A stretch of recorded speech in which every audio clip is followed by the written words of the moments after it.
संजय सिंह जी,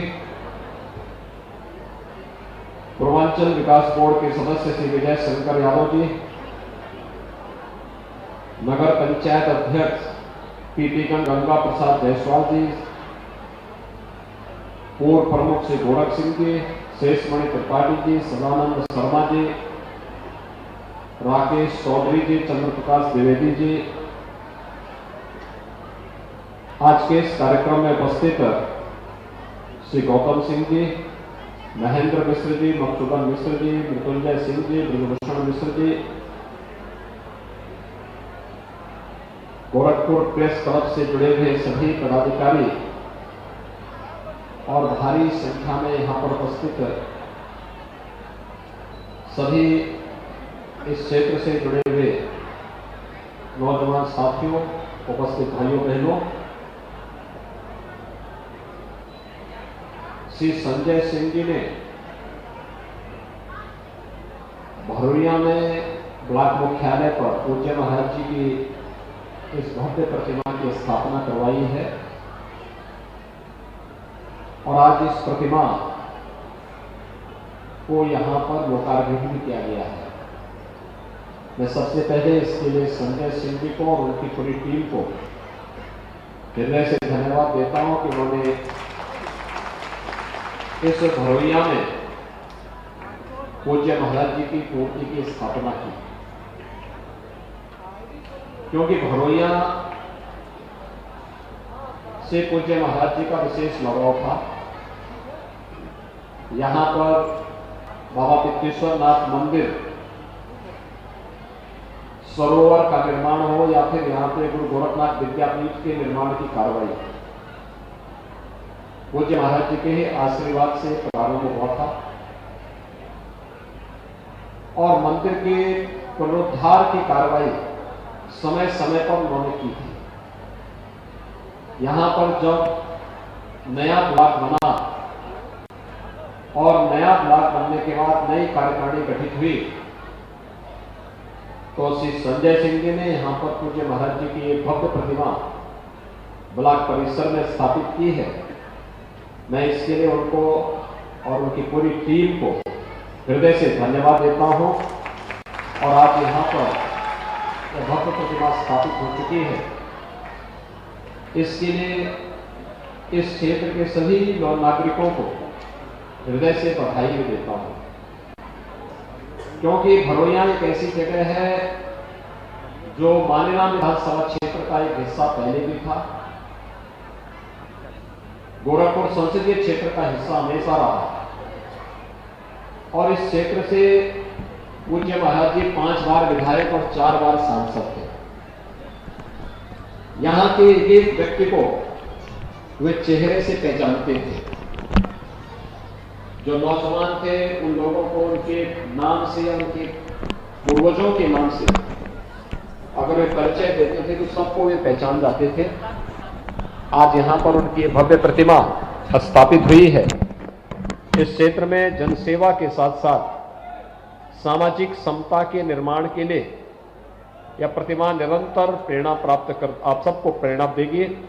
मैं इस अवसर पर एक बार फिर से आप सभी का इस कार्यक्रम में हृदय से अभिनंदन करता हूं। मित्रों, यहां पर 1000 छात्र छात्राओं को टैबलेट और स्मार्टफोन वितरण के साथ ही ढेर सारी परियोजनाओं का लगभग 51 करोड़ रुपए की परियोजनाओं का लोकार्पण और 17 करोड़ रुपए की परियोजनाओं का शिलान्यास का कार्यक्रम भी हो रहा है। गोरखपुर का सूचना भवन यानी सूचना संकुल का निर्माण, आज इसका लोकार्पण का कार्यक्रम हो रहा है और हमारे यहां पर प्रेस क्लब से जुड़े हुए जो पदाधिकारी हैं वे स्वयं भी आज इस कार्यक्रम में यहां पर उपस्थित हुए हैं। मैं उनको और उनकी पूरी टीम को इसके लिए बधाई देता हूं कि उन्होंने परिश्रम किया और परिश्रम करके एक भव्य भवन मीडिया के प्रतिनिधियों के लिए गोरखपुर में स्थापित करने में सफलता प्राप्त की है। अत्याधुनिक सुविधाओं से युक्त यह भवन आपको तरोताजा खबरों के लिए सदैव वहां पर उपलब्ध रहेगा और इसके लिए मैं गोरखपुर सूचना विभाग और प्रेस क्लब को हृदय से बधाई देता हूं कि उनका जो सपना था वह साकार हुआ है। आज गोरखपुर से जुड़ी हुई बहुत सारी परियोजनाएं हैं। इसमें पुल के भी हैं, सड़कों के भी निर्माण के हैं और साथ साथ यहां पर तमाम अन्य परियोजनाएं हैं जो पर्यटन विकास से जुड़ी हुई हैं, चिकित्सालय से जुड़ी हुई हैं और स्वास्थ्य से जुड़ी हुई हैं। एक नया इंस्टीट्यूट हम गोरखपुर को देने जा रहे हैं और वह है state institute of hotel management का। होटल मैनेजमेंट का एक नया इंस्टीट्यूट हम गोरखपुर को दे रहे हैं जिसकी लागत 16 करोड़ रुपए है और इसकी स्थापना गोरखपुर में गीड़ा में की जाएगी, जहां पर हम लोगों ने जमीन इसके लिए दे दी है, इसको सैंक्शन कर दिया है और बहुत शीघ्र अगले सत्र से हम लोगों का प्रयास होगा कि इस institute of hotel management, state institute of hotel management SIHM की स्थापना के साथ यहां पर यहां के लोगों को जो उससे जुड़े हुए स्पेसिफिक कोर्स होंगे उसको उस पाठ्यक्रम के साथ जोड़ने और युवाओं को अपना सुनहरा भविष्य आगे बढ़ाने का भी एक अवसर प्राप्त होगा। विकास की ढेर सारी अन्य योजनाएं इसमें हैं, पर्यटन से जुड़ी हुई योजनाएं हैं। उन योजनाओं के लिए भी मैं गोरखपुर वासियों को और गोरखपुर के जनप्रतिनिधियों को हृदय से बधाई देता हूं। सबसे बड़ी बात है कि आज यहां पर हमारे युवाओं को एक बार फिर से टैबलेट और स्मार्टफोन वितरण की कार्रवाई हो रही है। हम लोगों ने तय किया है कि प्रदेश के हर स्नातक, प्रास्नातक युवा को या फिर इंटरमीडिएट पास करने के बाद जो युवा पॉलिटेक्निक, ITI या स्किल डेवलपमेंट का कोर्स कर रहा है या किसी प्रतियोगी परीक्षा की तैयारी कर रहा है, उस प्रत्येक युवा को भी हम लोग टैबलेट अथवा स्मार्टफोन उपलब्ध करवाएंगे। 1 करोड़ युवाओं को वर्तमान में हम लोग टैबलेट और स्मार्टफोन वितरण करने की कार्रवाई प्रारंभ कर चुके हैं। बहुत सारे युवा लखनऊ आए होंगे 25 दिसंबर को। 25 दिसंबर को सरदार अटल बिहारी वाजपेयी जी की पावन जयंती थी और इस अवसर पर लखनऊ में हम लोगों ने 60,000 युवाओं को एक साथ एक ही जगह पर हम लोगों ने टैबलेट और स्मार्टफोन वितरित किए थे। कल मैं वाराणसी में था। वाराणसी में मैंने 2000 युवाओं को एक साथ वहां पर टैबलेट और स्मार्टफोन वितरित किए। इससे पहले 30 दिसंबर को मैं गोरखपुर में था। गोरखपुर में मैंने गोरखपुर के 2000 युवाओं को टैबलेट और स्मार्टफोन वितरित किए। 28 को मैं स्वयं ही अभी मैं 3 दिन पहले अलीगढ़ और सहारनपुर में था।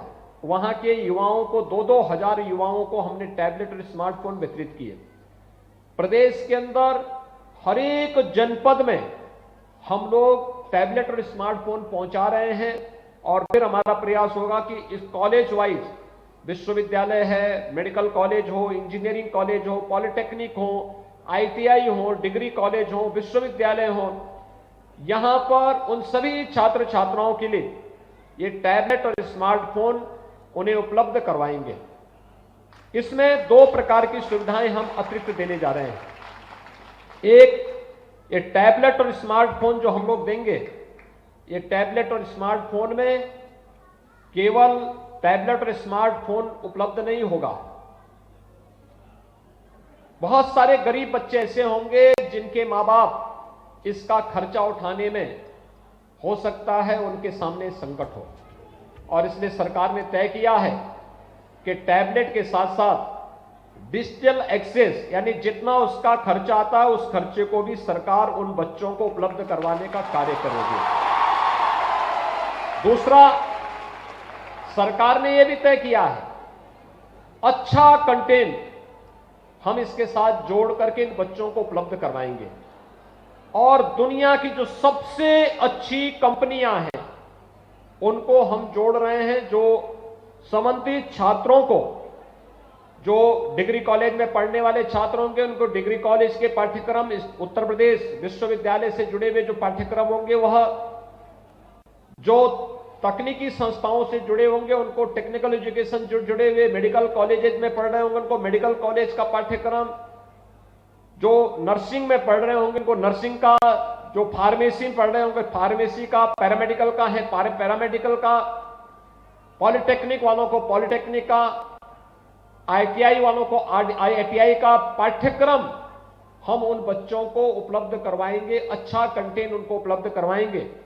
लेकिन साथ साथ नई राष्ट्रीय शिक्षा नीति के अंतर्गत एक युवा जब अपना पढ़ाई का कार्यक्रम, अपनी पढ़ाई पूरी कर रहा हो, अपनी डिग्री के पाठ्यक्रम या डिप्लोमा के कार्यक्रम को ले रहा हो, उस दौरान ही वह अपना रास्ता तय कर सके, केंद्र और प्रदेश सरकार की योजनाओं को उसके साथ जोड़ने का कार्यक्रम, खासतौर पर कि प्रधानमंत्री मुद्रा योजना क्या है, प्रधानमंत्री स्टार्टअप की योजना क्या है, प्रधानमंत्री स्टैंड अप की योजना क्या है, मुख्यमंत्री युवा स्वरोजगार की योजना क्या है, उत्तर प्रदेश की एक जनपद एक उत्पाद की योजना, वन डिस्ट्रिक्ट वन प्रोडक्ट की योजना क्या है, विश्वकर्मा श्रम सम्मान की योजना क्या है, इन सभी योजनाओं को भी इसके साथ जोड़ने का कार्यक्रम होगा। आप अपने टैबलेट और स्मार्टफोन में देखेंगे कि वो सारे के सारे फंक्शन आपके पास वहां मौजूद होंगे। उनमें से किसी को भी आप क्लिक करेंगे, उससे संबंधित पूरी जानकारी आपको अपनी टैबलेट या स्मार्टफोन पर उपलब्ध होगी। कोरोना का प्रकोप बढ़ता जा रहा है और कोरोना की इस महामारी में न केवल ऑनलाइन एजुकेशन बल्कि ऑनलाइन एग्जामिनेशन के लिए भी हम तैयारी के लिए इस स्मार्टफोन और टैबलेट को उपलब्ध करवा रहे हैं। इसके अलावा किसी प्रतियोगी परीक्षा की तैयारी करनी हो, हम लोगों ने 10,000 ऐसे छात्र छात्राओं को जो किसी प्रतियोगी परीक्षा की तैयारी कर रहे हो, मेडिकल में नीट की तैयारी कर रहे हो, तकनीकी अच्छे संस्थान में जाने के लिए जेई की तैयारी कर रहे हो, या फिर वह एनडीए की, सीडीएस की, या फिर वे बच्चे किसी अन्य संस्थान में जाने की तैयारी कर रहे हो, चाहे वह यूपीएससी का हो या फिर उत्तर प्रदेश शासन से जुड़ी हुई किसी भी प्रादेशिक सेवा से जुड़ी हुई किसी भी प्रतियोगी परीक्षा की तैयारी, प्रदेश के अंदर हम निःशुल्क कोचिंग की सुविधा उपलब्ध करवा रहे हैं। और कोचिंग फ्री में कोचिंग है, क्योंकि मेरे सामने वो चैलेंज था जब कोरोना प्रारंभ हुआ था और लॉकडाउन लगा था। 15,000 बच्चे उत्तर प्रदेश के कोटा में फंस गए थे, अभिभावक सब परेशान। राजस्थान की सरकार, कांग्रेस नेतृत्व की सरकार थी, उसने सहयोग करने से इनकार कर दिया।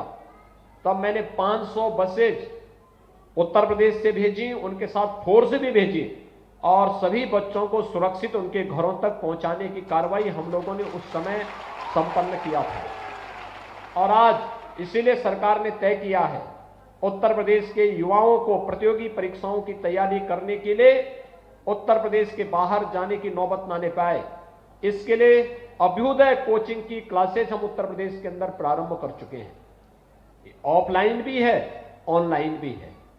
और ऑफलाइन में या ऑनलाइन में जो इसमें हम पाठ्यक्रम दे रहे हैं, बहुत अच्छा दे रहे हैं। जो लोग इस परीक्षा को उत्तीर्ण करने के बाद इसमें सफलता प्राप्त कर रहे हैं, उन लोगों को हमने इसके साथ जोड़ा है। अधिकारी हैं, हमारे जो जिलाधिकारी हैं, सीडीओ हैं, या फिर एसपी हैं, या आईपीएस हैं, पीपीएस हैं, पीसीएस हैं, या अच्छे चिकित्सक हैं, या किसी भी फील्ड के उन लोगों को जिनके पास एक अनुभव है, उन लोगों को हमने इसके साथ जोड़ा है और वे अच्छा कोचिंग प्रदेश के अंदर दे रहे हैं। और ऐसे ही 10,000 ऐसे युवाओं को हम टैबलेट और स्मार्टफोन उपलब्ध करवा रहे हैं, जो अभ्युदय कोचिंग के साथ जुड़ करके विभिन्न प्रतियोगी परीक्षाओं की तैयारी भी कर रहे हैं। यानी प्रदेश का युवा अब अपने आप को केवल एक युवा नहीं, देश के सबसे ज्यादा युवा वाले प्रदेश, युवाओं के प्रदेश से नहीं, बल्कि वो अपने को एक स्मार्ट युवा भी कह सकता है जब टैबलेट और स्मार्टफोन उसके हाथ में होगा और देश और दुनिया की सारी जानकारी उसके पॉकेट में होगी, तो उस दिशा से वह अपने आप को तैयार कर पाएगा। और आज ये सुविधा आपको उपलब्ध कराते हुए मुझे बहुत प्रसन्नता की अनुभूति हो रही है। मैं आज के इस अवसर पर आप सभी युवाओं से कहूंगा, देखिए, ज्ञान की कोई सीमा नहीं है, ये असीमित है। और जितना आप अर्जित कर सकते हैं, अच्छे मार्ग पर एक स्वस्थ प्रतिस्पर्धा को आगे बढ़ा करके आपको उसके लिए अपने आप को तैयार करना होगा। अगर आप उसके लिए अपने आप को तैयार करते हैं तो मान करके चलिए कि आपका भविष्य उज्जवल है। जीवन में शॉर्टकट का रास्ता किसी व्यक्ति को तात्कालिक सफलता दिला सकता है, लेकिन अस्थायी सफलता नहीं दे सकता।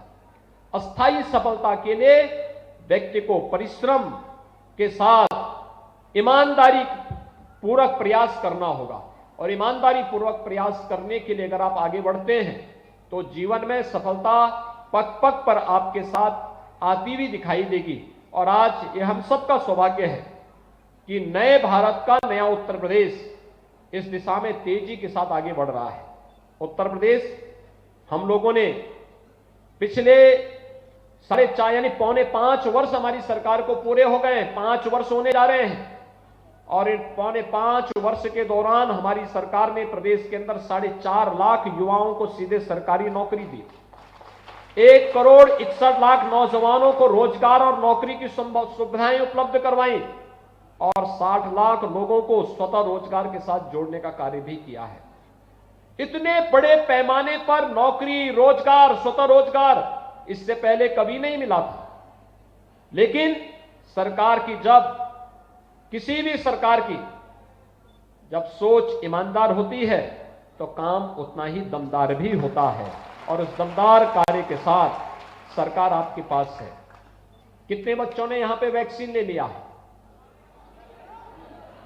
बहुत सुंदर, बहुत अच्छा काम किया आप लोगों ने। जिन लोगों ने वैक्सीन नहीं लिया है, 15 वर्ष से ऊपर के वे सभी बच्चे वैक्सीन जरूर ले लेंगे। कोरोना महामारी का ये वैक्सीन कोरोना में एक सुरक्षा कवच है, और याद रखना, कोरोना के खिलाफ देश की इस लड़ाई को जीतना है तो हम सबको इसमें सहभागी बनना होगा। सार्वजनिक स्थान पर हम चाहें तो मास्क जरूर धारण करें। हर हाल में बचाव के उपाय, ये जो थर्ड वेव आ रही है, ये थर्ड वेव खतरनाक नहीं, लेकिन हां, सावधानी और सतर्कता बीमारी से हमेशा आवश्यक है। बीमारी को छुपाना नहीं चाहिए, लेकिन बीमारी से बचाव जरूर हो।